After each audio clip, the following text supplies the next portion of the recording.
Продавањето курбан за Бајрам годинава во Тетово за прв пат е забрането.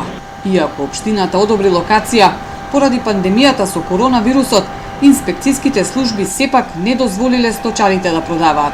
Годинава нема да имаат профит не само поради забраната за продажба, туку и поради отсуството на иселениците, кои вообичаено биле најчести купци.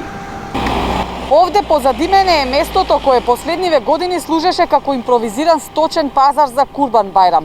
Годинава остана празно. За разлика од Тетово пак, сточниот пазар во Скопје беше препон. Сточарите се жалат дека секоја година продажбата оди послабо, оти народот немал пари, но не беа расположени да зборуваат пред камера. Инаку принесувањето жртва или курбан е еден од главните обичаи за празникот и значи приближување кон Бога.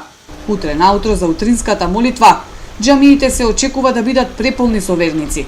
Исламската верска заедница и за овој празник упати апел за почитување на мерките и протоколите за заштита од вирусот, кои за подсетување баш и не се почитуваа за Рамазан Бајрам. Џамиите тогаш беа преполни, маски не носеа сите, физичката дистанца пак беше невозможно да се одржува. Токму ваквите големи собири, надлежните ги посочуваат како главен ризик за ширење на вирусот.